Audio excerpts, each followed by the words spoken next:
Qué bueno es adorar al Señor. Una de las cosas que he aprendido, yo no sé si es parte de la imaginación de mi corazón o qué, pero fue lo que les dije ayer.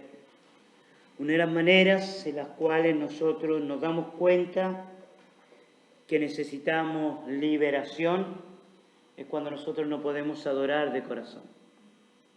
Cuando tú no puedes adorar de corazón es porque hay algo que está en ti que necesita ser quebrantado, que necesita ser quebrado. O sea, ninguna persona nació para no adorar al Señor. El fruto de labio, el fruto de corazón, lo íntimo, las emociones, todas están dirigidas hacia Dios. Cuando tú te das cuenta que no puedes mirar a Dios tal y como Él es, ya en su persona, en su plenitud, en su majestad, porque el solo ver a Dios en su majestad produce adoración. Cuando nosotros no entramos en ese ambiente es porque las circunstancias de la vida, porque el peso de nuestra historia, porque el peso de nuestra realidad habla mucho más fuerte que nuestra fe de encontrarnos con el Todopoderoso. Y yo creo que la palabra que Fernando compartía ayer es la base, ¿cierto?, de nuestra conquista en este año. O sea, la base de nuestra conquista debe ser la adoración. La base de nuestra conquista debe ser el reconocimiento del carácter del Señor. Siempre me he puesto a pensar yo en todas mis debilidades y en todas mis incapacidades. A veces he llegado a pensar que a causa de mi pasividad, a causa de mi falta de iniciativa personal, no hemos hecho todavía lo que podría haberse hecho antes, ¿no? Que en 3 años ya se podría haber hecho lo que no se ha hecho en 6 años. No sé si tú alguna vez has pensado en esas cosas. Pensar en esas cosas de yo podría haber hecho tanto en tan poco y mi falta de iniciativa o mi falta de decisión a veces me ha impedido hacerlo. Pero cuando ayer Fernando leía, ¿cierto?, el pasaje de Josafat, aunque Josafat cometió muchos errores y horrores feos, muy feos, había algo que todo el mundo respetaba en él. Y lo que la gente respetaba en él, que tenía este temor a Jehová, de creerle a Dios en momentos claves de su vida, ¿ya? Y él confió en el Señor, que no importa el ejército que hubiera, ¿cierto? No importa los enemigos que se hubieran levantado, lo único que él hizo fue adorar. La ansiedad nos impide adorar, ¿cierto? El trabajo nos impide adorar. Estamos tan preocupados del trabajo, estamos tan preocupados de la vida, estamos tan preocupados del quehacer que nos olvidamos de adorar. Por eso Dios había establecido un día completo solamente para la adoración, o sea, donde no tuvieras que trabajar, donde tú no tuvieras que preocuparte, ¿cierto?, de la comida, donde tú no tuvieras que preocuparte de nada. Eso era el día de reposo, o sea, el día de reposo fue creado para la adoración, ¿está? Fue creado por causa del hombre, dice Jesús, y no el hombre por causa del día de reposo, ¿está? Entonces, yo les animo, yo los invito a buscar liberación, a echar los bichos, los demonios que puedan haber en tu vida que te impiden, ya, los fantasmas del pasado, las cosas que te impiden realmente abrir tus labios, adorar al Señor, o hacer las cosas como para Dios, que también es adoración, o sea, cada actividad, cada evento, no hacerla para ti, sino que hacerla como para el Señor. Esto también va a traer una unidad tremenda sobre nuestras vidas. Ya va a traer una unidad increíble sobre el propósito, sobre el trabajo. Cada uno haciendo las cosas como para el Señor, ya como para Dios. Yo quiero que abramos nuestras Biblias en el libro de Juan, en el capítulo 10.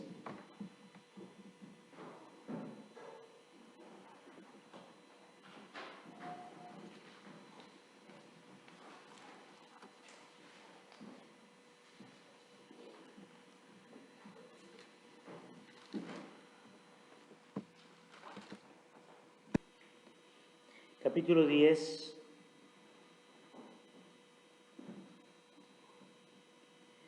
versículo 2 al 5. Vamos a leer del versículo 1, ¿para qué lo vamos a dejar tan solito ahí? De cierto os digo, el que no entra por la puerta en el redil de las ovejas, sino que sube por otra parte, ese es ladrón y salteador. Mas el que entra por la puerta, el pastor de las ovejas es. A éste abre el portero y las ovejas oyen su voz, y a sus ovejas llama por nombre y las saca. Y cuando ha sacado fuera todas las propias, va delante de ellas, y las ovejas le siguen porque conocen su voz.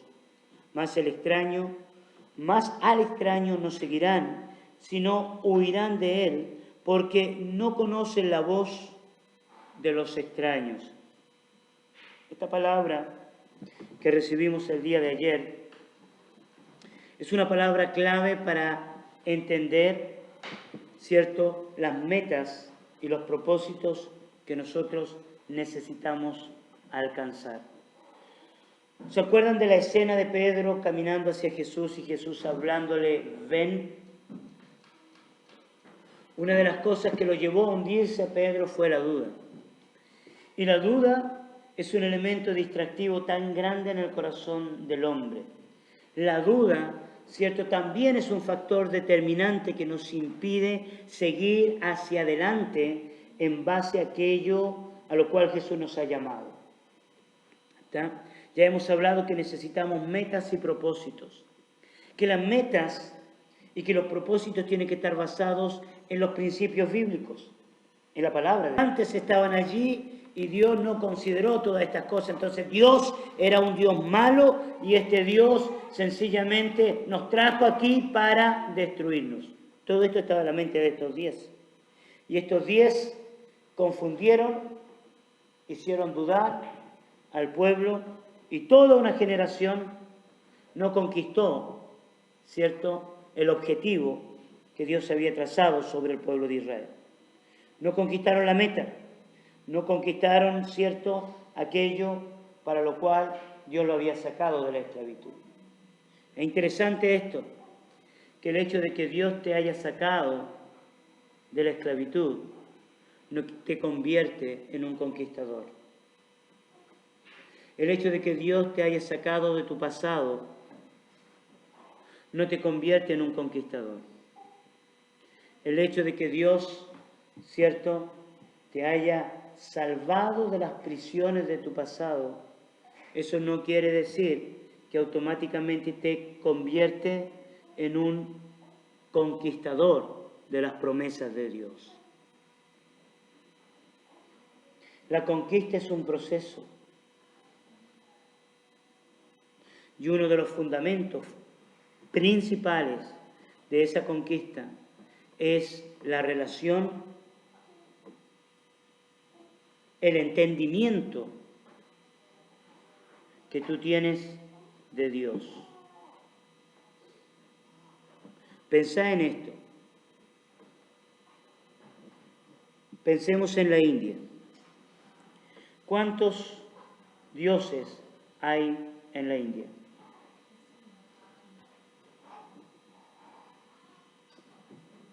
¿Cuántos dioses hay en la India?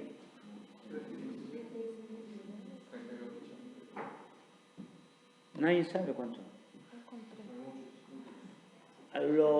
Claro, unos dicen 3 millones, otros dicen 300 millones, ¿tá? Pero de millones para arriba, según los cálculos que se han sacado, ¿tá? En el factor de que ellos son panteístas y ellos a cualquier cosa le atribuyen la divinidad. Pero dentro de todo eso, ¿tá?, hay devociones, hay pasiones por ciertos dioses. Y la pasión y la devoción es tan, pero tan grande. Por ejemplo, uno de sus dioses es Ganges, claro, que es el río Ganges, ¿cierto? Que es el río, ellos adoran ese río. Y ellos tienen ciertas creencias cada cierto tiempo donde ellos se purifican en ese río. se limpian. El único detalle que el río, uno de los ríos más contaminados en el mundo, ¿sabes cuál es? Es ese. Está tan contaminado que hay lugares donde las burbujitas... ¿Sabes por qué? Porque la gente que muere en la India, ¿dónde la tiran? Ahí al río. Entonces hay una descomposición, ¿ya? Y una infinidad de bacterias que científicamente hablando y racionalmente hablando, cualquier persona con 2 dedos de frente no se va a tirar. Pero presta atención a esto. La segunda población más grande del mundo, la segunda, donde alrededor, para ser conservador, de un 10% aproximadamente, un poco menos, de la población mundial está allí, la mayoría tiene una devoción y le atribuye a este río poderes divinos. Y tú lo mirás en los reportajes del National Geographic, entran al río, se hunden en el río, se bañan en el río y salen del río con sus caras iluminadas como felices de que han hecho un pacto con su Dios. ¿Sabe lo que los mueve a hacer eso? Lo que los mueve a hacer eso es un firme entendimiento del alma, de sus corazones, que lo que ellos están haciendo es lo correcto. Si ellos no creyeran que es lo correcto, ellos no lo harían. Si el musulmán no creyera, no tuviera la convicción de que ha tenido un encuentro personal con su Dios, de que ha conversado con su Dios, de que su Dios le ha ministrado de una u otra forma, ha ministrado su vida, ellos no darían su vida en un avión, ¿cierto? Y matarían a millones de personas. Yo creo que hay algo sobrenatural operando allí. Que hay algo sobrenatural operando en sus vidas. Son demonios, para mí, en mis convicciones. Son demonios. Entonces, queridos, nuestras metas están determinadas por nuestras convicciones basadas en la relación que tenemos con Dios. Solo eso, única y exclusivamente eso. La duda es un factor determinante que te lleva a buscar a Dios, o apartarte de Dios, o alejarte de Dios. ¿Está? Estas ovejitas que están en este redil, estas ovejitas tienen una convicción ovejuna. Yo no sé si las ovejas se mueven por instinto o se mueven por convicciones del alma. No lo sé, no he hecho un estudio profundo de esto. Pero, estudiando las civilizaciones en estos días, estoy muy metido en el tema de transcultural, ya hay algunos estudiosos de la naturaleza animal que dice que aún los animales constituyen sus propias culturas. Esto es revolucionario. Pues siempre le atribuimos una civilización al hombre, ¿no? De progreso. Entonces, los darwinistas, ¿cierto?, le atribuyen, por ejemplo, las comunidades de mono, le atribuyen una comunidad establecida. Por ejemplo, ellos descubrieron que los monos tienen un sistema organizado de aprendizaje, de cómo alimentarse, de cómo construir sus nidos, de cómo huir del animal y de cómo defenderse entre ellos. O sea, tienen una sociedad establecida. Y los estudiosos dicen que esta sociedad es tan fuerte que cuando hay un mono que ha estado, un macaco, que ha estado en cautiverio, ¿está? Y le han dado lechecita, ¿cierto? Y que le dan lechecita, cuando lo tratan de insertar en la comunidad de los macacos lo matan. El mono no sabe cómo construir su nido, que tiene que ser en las alturas porque cualquier animal lo mata. Ahora, la conclusión a la cual llegaron los observadores de que tiene una comunidad. ¿A qué responderán ellos? A un instinto, no tengo la menor idea. Yo no me complico ya a mis 40 y tantos años con esa filosofía y tengo mis convicciones muy claras. Pero mirad a esta ovejita. Jesús mismo pone el ejemplo de las características de la oveja. La oveja tiene algo dentro, de su mente.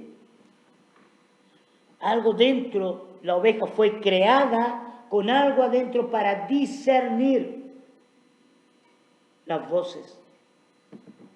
De tanto oír la voz del pastor, ellos saben cuando el pastor las está llamando. ¡Increíble! ¿No te parece increíble? Un animal sabe quién es su pastor. Un animal le sigue. Camina el pastor y las ovejitas van atrás de ella. Hay una ligación, hay un nexo, hay una simbiosis, hay una unidad simbiótica, hay una unidad, ¿cierto? Emocional, afectiva, animal. Yo que sé cómo tú le puedes llamar, pero esto es una realidad real que une a la ovejita con el pastor. Y dice, el dueño de las ovejas llega, ¿cierto? Y abre la puerta y el pastor las llama. Me acuerdo de Heidi, hermano. Oh, Heidi. Heidi, tremenda. No sé si lo daban en Brasil. ¿Ya? Heidi tenía un amigo que se llamaba Pedro. Pedro era un niño que le faltaban los dientes. Y me encantaba cuando jugaba Heidi y Pedro en el campo.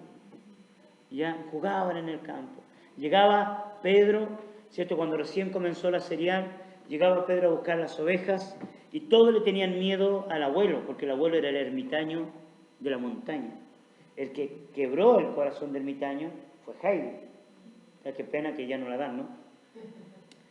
Pero llegaba, ¿cierto? Pedro de lejos, porque le tenía miedo al dueño, llegaba de lejos. ¿Y qué hacía Pedro? Pegaba un silbido. ¿Y sabes qué hacían las ovejas? Salían corriendo. ¿Dónde estaba Pedro? Y salían. Y él se iba adelante y todos seguían a Pedro. Qué interesante que le pusieron Pedro, ¿no? Y seguían a Peter. ¿De dónde nace esa unión? Y Jesús dice, conocen su voz. Conocen y le siguen. La clave para llegar a la meta es conocer la voz de Dios.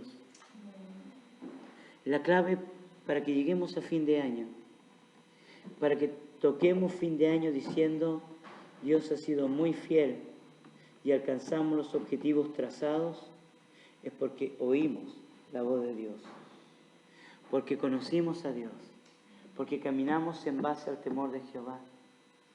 Esa era la diferencia. ¿Te acuerdas de la primera enseñanza que di sobre el arca? ¿Quiénes estaban en esa primera clase? Del arca. El arca representa la sombra de aquello que había de venir. Pero Jesucristo representa lo que es.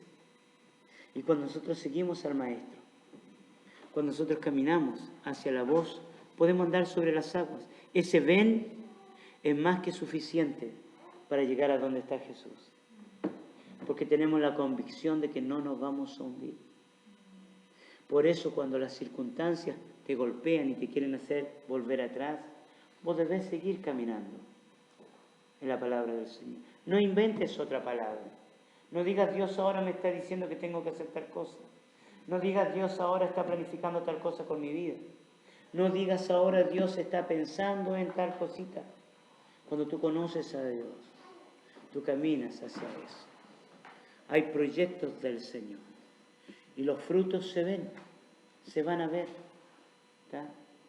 Da seguridad, da convicción, da certeza. Y la gente le gusta acercarse a las personas que tienen seguridad. No a las personas que viven cambiando en el proceso. La gente deja de creer. La gente no te sigue. Cada vez que vos tenés un plan nuevo, a ella va, allá ya va saliendo con un plancito nuevo. ¿ya? Con una idea nueva. Pero cuando vos tenés trazado, aunque vos dejás el lugar donde estás, si es Dios, créeme, las convicciones del futuro marcan tu vida. Y esas personas que dudaban de ti, empiezan a creer en ti. Empiezan a creer. ¿Ya? Las personas que salen sin una convicción de Dios rumbo a un destino, no marcan historia. No lo marcan. Cuando a mí me decían, vos vas a perder tu tiempo en lo que vas a hacer. Vos vas a fracasar en lo que vas a hacer. Yo tenía tanta convicción, que era más fuerte que mi sentimiento. Y dije, no me importa. Pero yo creo tanto en esto, que lo voy a seguir. Cuando se fueron mis amigos, cerré la puerta y me puse a llorar. Y dije, Dios, aquí estoy. Peleé, pero tenía una convicción. Y en 20 años yo he visto el caminar en el Señor. Camina con Dios, muévete en Dios, oye la voz del Señor. Porque aunque andes en valles de sombras y de muerte, vas a mirar, ¿cierto?, la vara del cayado, o sea, el cayado del pastor, y vos te vas a levantar y Él te va a sacar de ese valle de sombras y de muerte.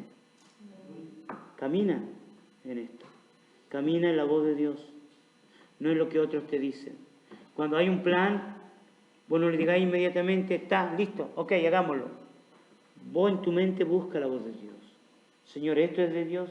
¿Esto es lo que tú quieres?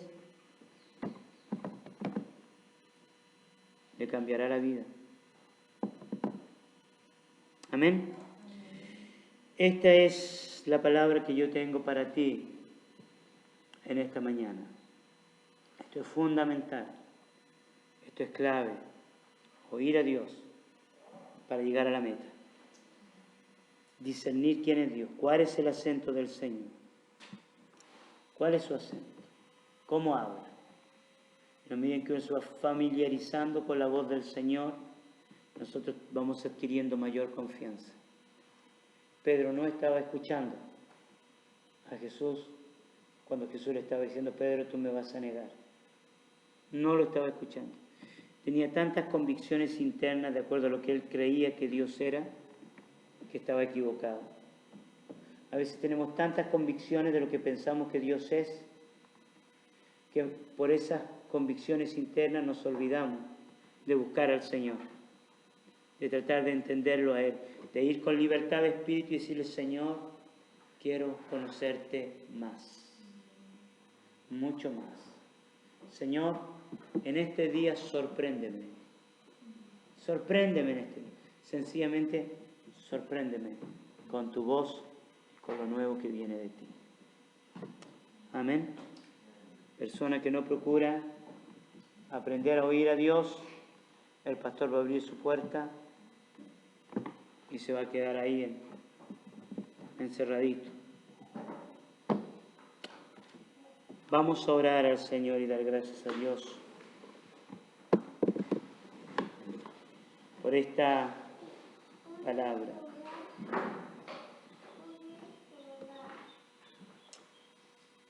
Padre, queremos darte tantas gracias, Señor. Gracias, Señor, porque las ovejas fueron creadas para aprender.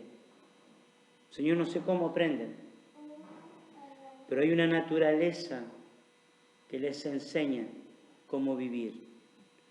Señor, y el elemento de mayor seguridad para una oveja es saber quién es el pastor, para no equivocarse, para no ser engañados, Señor, por el ladrón, por el salteador, para no ser atrapados por el lobo, para no ser despedazados, Señor, por los peligros que una oveja puede enfrentar. Cuando la oveja, Señor, sabe oír tu voz, tiene la convicción de que llegará a buenos pastos, de que será bien alimentado y que las metas serán cumplidas. Señor, nosotros queremos aprender a oír tu voz. Señor, las cosas que nos hablaste en el pasado son tan buenas y excelentes. Pero aún el mismo Elías, Señor, tuvo que aprender a discernir nuevamente tu voz en medio del peligro para poder concluir la obra a la cual tú le habías llamado. Señor, queremos llegar a la meta, al premio del supremo llamamiento, Señor. Señor, ese supremo llamado que tú has puesto en nuestro corazón con propósitos, con objetivos, con metas trazadas, con sueños que tú pones en nuestro corazón, para amarte, para adorarte, para decirte, papá, aquí estamos nosotros, papá, esto es, aquí estamos, Señor, aquí estamos, con la frente en alto, con la mirada puesta en ti, Señor. Señor, aquí están, aunque hayan gigantes, nosotros creemos que nos diste esta tierra para beber de ella, para habitar de sus casas, para derribar a los gigantes, Señor. Cielos abiertos, Señor. Yo declaro un tiempo de cielos abiertos, donde los principados y las potestades y las voces de los demonios huyen, Señor. Cielos abiertos para generar convicciones que vienen, Señor, del pastor, de tu voz. Papá, gracias por estar con nosotros. Gracias por tu voz. Gracias por las metas y los propósitos. Tu voluntad es agradable y perfecta. Tu voluntad, Señor, es deleitosa. Te amamos. Señor, yo oro, Padre Celestial, de que tú traigas una convicción sobre este equipo, trae una convicción sobre cada persona, Señor, en base a lo que tú estás hablando. Señor, afirma su rostro en base a tus palabras.